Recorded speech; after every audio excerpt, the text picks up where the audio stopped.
What's up, guys? Welcome to another edition of Pro Wrestling Pulse. I'm my father, B Daddy J.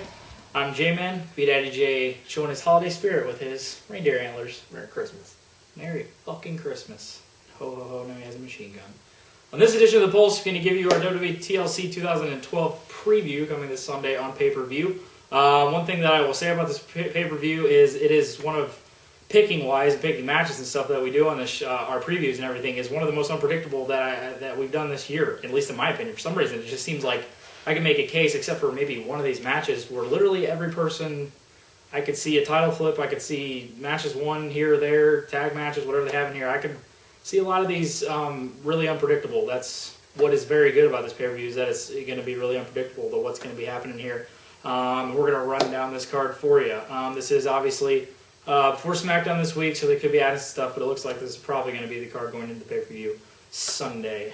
First matchup, the United States title and line one champion Antonio Cesaro goes up against R-Truth, getting a rematch from Survivor Series. I don't know why. R-Truth just keeps getting these title shots for no apparent reason, which is just horseshit. Antonio Cesaro really hasn't been doing anything with him, even between these pay-per-views, that makes any sense at all.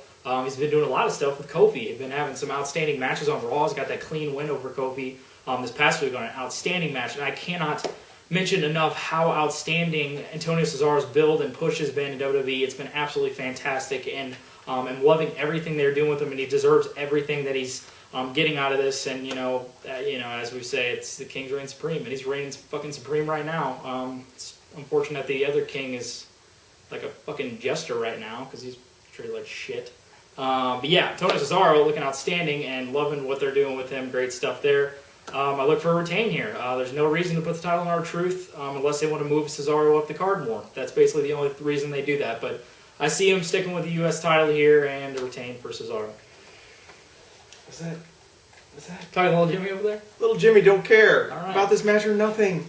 I could care less. This should be the pre-show. I don't know, the one they give away for free on the internet. That's the Santa's little helper match. I'd rather see that. If I'm going to pay money, I'd at least get that some was for TNA. free. Yeah, I know. But Antonio Cesaro is going to win this. Giving it to R-Truth makes no sense. If they're not careful, though, you're going to start to get a little stale with Antonio Cesaro if you keep putting him with these guys, being with the guys in your match. The same thing that happened with John Cena and R-Truth. Those matches were horrible about a year ago or whatever. And we were sitting there, yeah, it was Truth's fault. But we were ripping on Cena and him at the same time because Cena couldn't carry it. But we knew whose fault it was. So, I mean, Antonio Cesaro wins. Hopefully they'll find something to do with him that, you know, will get everybody as interested as the little marks. Okay, now he's hard-ass throwing out his little fucking phrases and shit. Next matchup, we have the number one contenders tables match for the WWE Tag Titles featuring Rhodes Scholars. I won't call them Team Rhodes Scholars because it sounds fucking dumb putting team in front of it. Going up against Rey Mysterio and Sin Cara.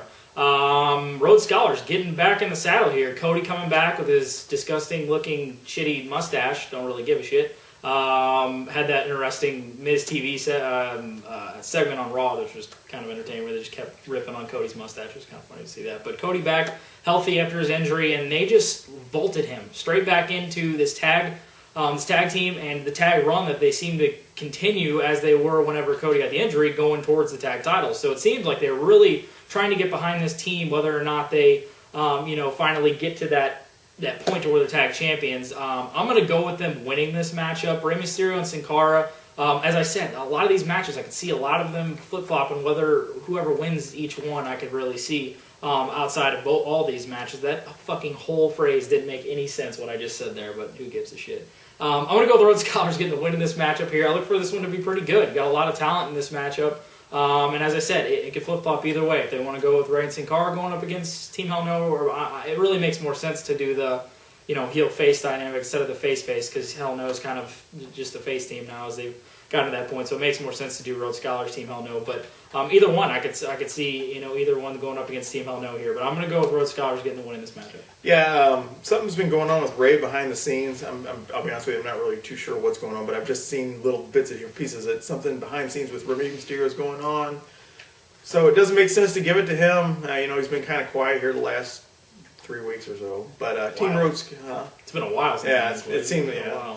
But Team Rhodes Scholars makes sense for them to win this. I love the Cody stash. Anytime you can grow a mustache that looks like shit and he's wearing proud, you gotta love it. So Team Rhodes Scholars, I'm on board with. Go. Good stuff there. Next matchup, with the IC title line 1 champion, Kofi Kingston goes up against Wade Barrett. Really looking forward to this one. I think this could be a solid little mid-card matchup here with 2 really talented guys. I'm loving what they're doing with Wade Barrett since he's come back. He seems more just real. It doesn't seem like just a character they're throwing out there. It seems a little bit more legit with what they're doing with Barrett. I've always been kind of a Barrett guy, and hopefully he can get on that run where I really am like, okay, that guy's doing some great stuff. So hopefully they can continue with what they're doing with Barrett here. Kofi's still just really one of the best mid-card guys the WWE's had in a really long time, and has produced outstanding stuff with the IC title runs he's had, US title runs, all this kind of stuff. So always just produces really that kind of solidifies that mid-card guy as having those solid matches on pay-per-views, on Raws, whatever it is. He always delivers, and that's for sure. So can't say enough about Kofi Kingston and what he's been doing, but a little built-up feud here, nothing really too special, but really just hopefully can deliver a solid little matchup here on the pay-per-view. I'm going to go with Kofi retaining. Again, I could see either way. They might put it on Barrett. You never know. It would make a lot of sense to finally get behind him and have Kofi do something else maybe. But I'll go with Kofi retaining in this matchup. I see Wade Barrett getting this one here. Like you said, since he's come back, Wade Barrett's actually, it seems a little more real. Yeah. I could see them giving him this title right here, and him and Kofi probably, feud a little bit for a week or so later. But I can see Wade Barrett with this title and looking good with it on him. So give me Wade Barrett. Next matchup, we have the chairs match for the World Heavyweight Championship featuring champion Big Show going up against Sheamus. I'm done. I'm just fucking done talking about the world title situation. I have been for the last couple months after all the shit they did. I'm done with it. And we'll get to the Money in the Bank contract because good Lord, we'll be talking about that one. But we gotta get a new situation with the World Heavyweight title. It's so fucking stale, and I'm so tired of Sheamus and Big Show. I don't want to see any of them. Del Rio and they throw. I don't want to see that. I need a fresh situation with the World Heavyweight Championship. I have a feeling we're going to be getting one very soon.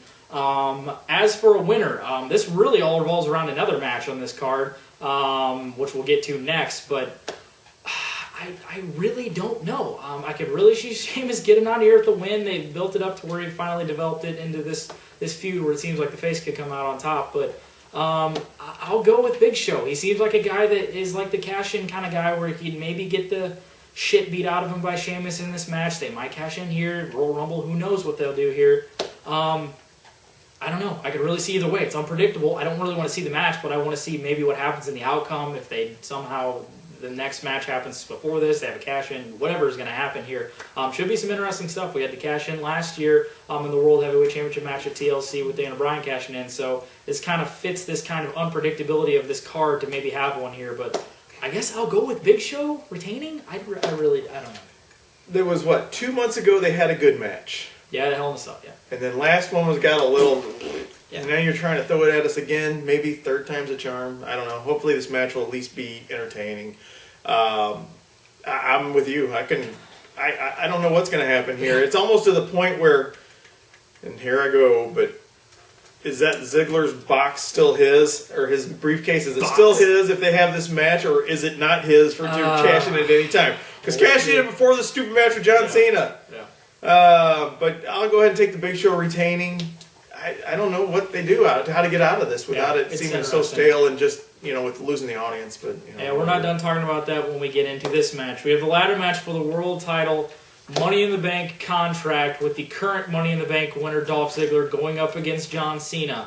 Man, oh man.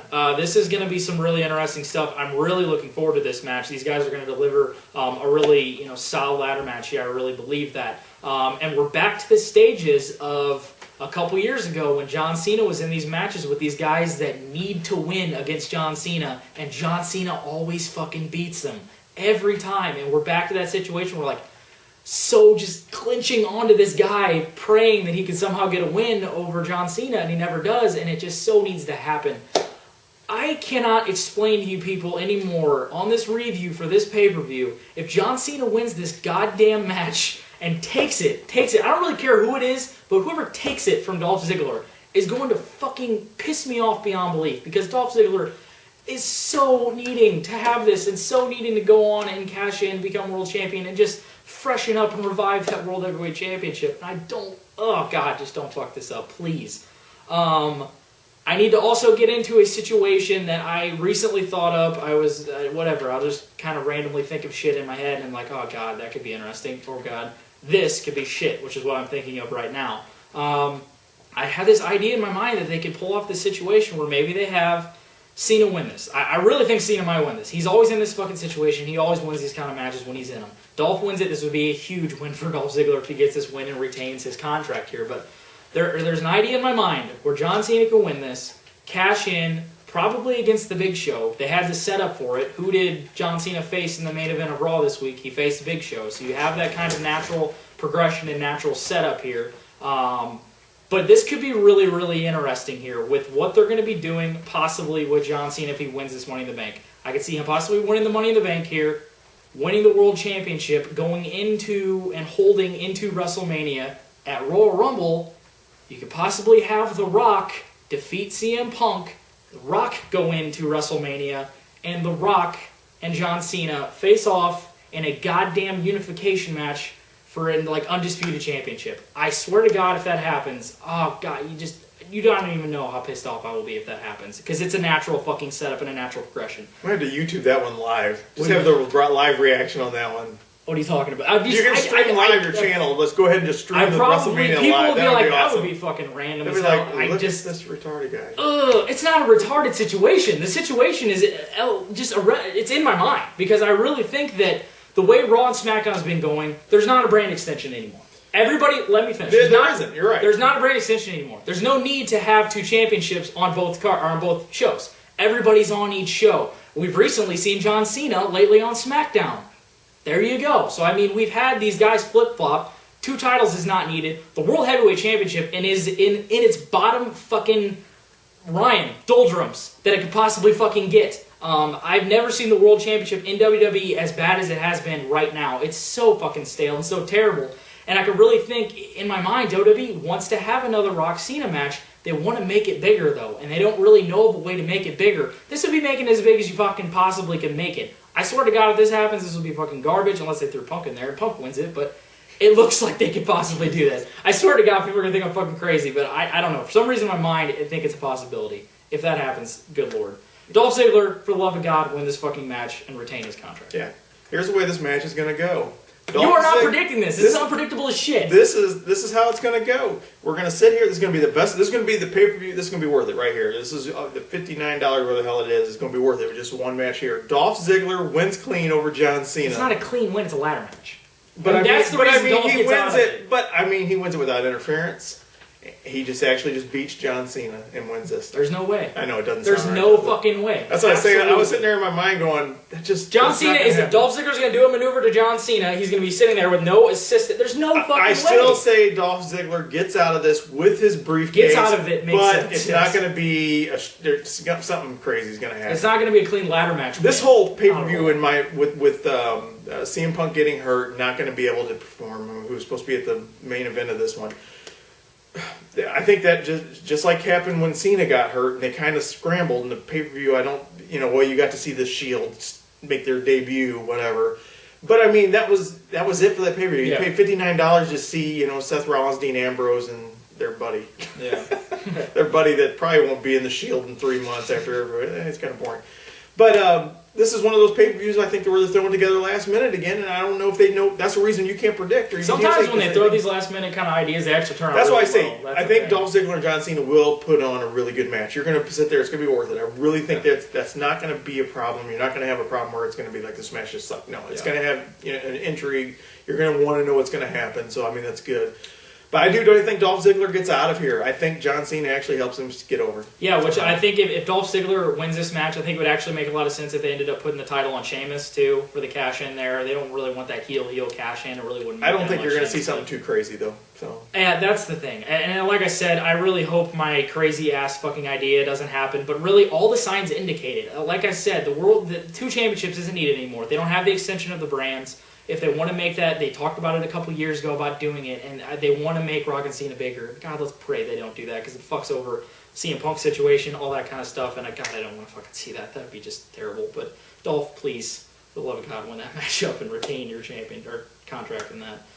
Next matchup, we have the TLC match featuring The Shield, Seth Rollins, Dean Ambrose and Roman Reigns going up against Team Hell No, Daniel Bryan and Kane and Ryback. Obviously, this clusterfuck got created with CM Punk's injury, as B Daddy J mentioned earlier. Obviously, he was scheduled, or not scheduled. He was went into a knee procedure, surgery, or whatever. And the initial indication was he's going to be out like 4 to 6 months. Now, Ryan texted me that. I didn't know about that, and I'm thinking, you've got to be fucking kidding me. I'm like, how many times can we just get fucked over for a situation? Because I really feel if that would have been the initial thing and that would have ended up happening, he would have been out past Rumble and Mania. It would have been one of the worst injuries, like, timing-wise in fucking history. That would have just sucked ass, because I don't think you guys really realize how interval of a part CM Punk is going to be as far as the beginning of the year. He's probably going to be facing The Rock. I'll definitely probably be facing The Rock. Yeah, there's no way they get away from that one. They're not getting away from that. He's going to face The Rock at Royal Rumble, and whatever he's going to end up doing at WrestleMania is going to be huge as hell as well. So I mean, that would have just absolutely sucked, because they were planning that stuff out back at our Raw we went to back in July. So I mean, really, that would have been terrible. Thankfully, the indications he was only going to be out for a couple weeks now after the month, 1 month, 6 months, whatever the hell it was. He's only going to be out past the TLC pay-per-view, unable to wrestle here, and he should be back around the beginning of the year. I think I think they're on New Year's Eve. They have a Raw He's this gonna year. be fine. He'll be good to go, and he was on Raw. I thought they'd go a more funny angle instead of the kind of serious they went with it, but thankfully CM Punk is going to be ready to go by the beginning of the year. Throwing the Shield in here. It looked like they were probably going to have a tag match with Daniel Bryan and Kane. They probably would have picked 2 of them. Obviously, probably Seth Rollins and Dean Ambrose would have been in that one. But now throwing this big-ass TLC match together with the entire Shield going up against Bryan, Kane, and Ryback, this should be just some fucking chaos. There's a lot of shit going on here. Spots all around the damn place. And finally, you guys get to see, who have not seen these guys, get in the ring and work and do what they're just absolutely great at. And for guys like Seth Rollins and guys, what are you doing? They're going to get squashed. Just you let know me that, fucking right? talk. They're not going to get squashed. They're going to get squashed. They're going to have to be able to fucking put over this faction as being But they're going to get squashed. That's the problem. That's what's going to be the sad thing. All Squashed. right, we'll see. They're going to get out there and they're going to be able to show people what they're all about, because that's what they need to do. They've shown what Dean Ambrose could do on the mic. They've shown what they could be as far as the dominance of a faction-wise and what they've been doing, taking out people. They need to show what they could produce in the ring. And these guys, as far as haven't seen much of Roman Reigns, he's got that big bruiser kind of guy, but Dean Ambrose and Seth Rollins are just going to compel the shit out of you people beyond belief, and you just have some more Punk and Bryans and all those kind of guys on your hands with these 2 guys, because they're going to be, we're talking 10, 15 years down the road, you're going to be seeing these are going to be the guys that you're going to be looking at as far as top of WWE. It is what it is. And this being their debut and getting shoved in there in a TLC match, it's going to be some really interesting stuff here. I'm going to go with the Shield. He's talking about him getting squashed. I'm talking about them. They need to give them a fucking legit win. They saw what they did wrong with the Nexus. They don't need to do it wrong with these guys. They don't need to just make this impromptu match and fuck them over. They just don't need to do that. Like I said, every single part of these, I could be wrong about every single one of these matches with how unpredictable and how just kind of last minute all these things seem to be. As he said, they could just get squashed, and it would be fucking terrible if they did that, because this is going to be the main event. I thought they might make it the ladder match for the Money in the Bank contract, but this is going to be the main event, so they really need to showcase what these guys are about and make them that dominant force that they are seeming to be. And as I said, showcase what these guys are, because they're some fucking tremendous talent. But I'm going to go with the Shield getting the win in this TLC match and really solidifying them as this badass faction what they're making. Yeah, the only good thing is the Shield, there's no chance they win this. Yes, there is. No, there's not. There is. It's the WWE, not freaking Ring of Honor. I didn't say that. But the only thing that's going to really make this match... Hold on, are you sure it's not Ring of Honor? Who's the WWE champion right now? Who's this faction coming in right now? Who's in this match as well? You're getting Tyler Black, Bryan Danielson, and Dean Ambrose all in this fucking match. It's Ring of Honor people, but in WWE's system. Because they know what the talent is. They have to change the way they wrestle when they get to the WWE.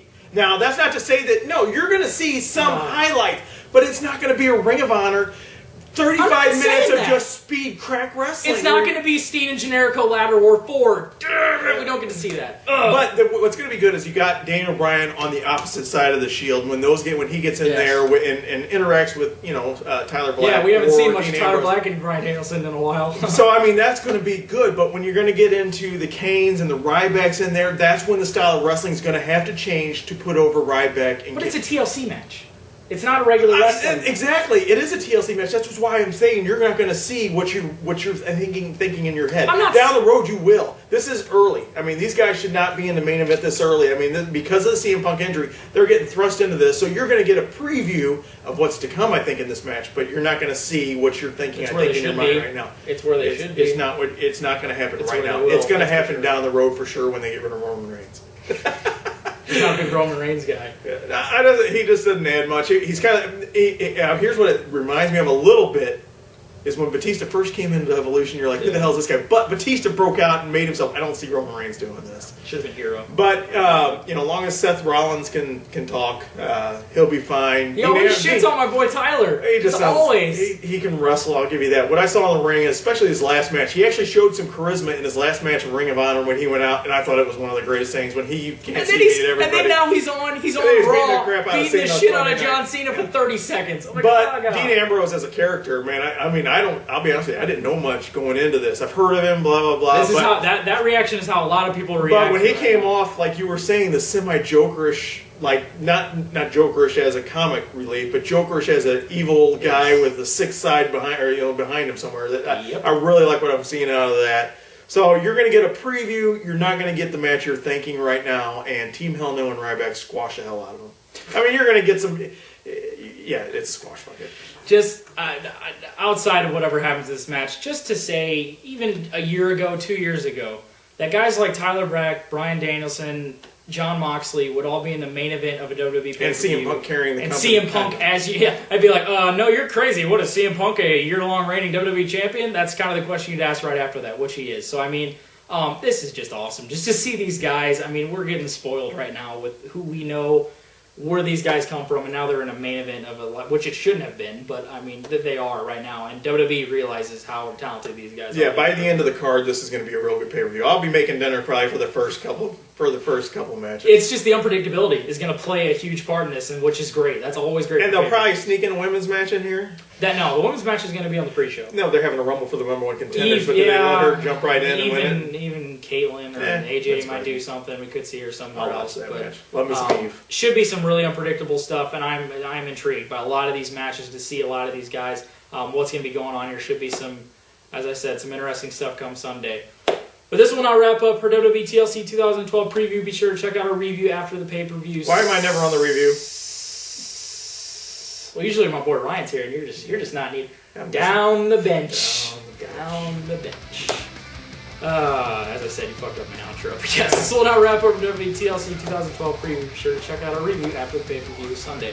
For my father, B.I.D.J., I'm J-Man, and thank you for watching another edition of Pro Wrestling Pulse, the Pulse, professional wrestling world.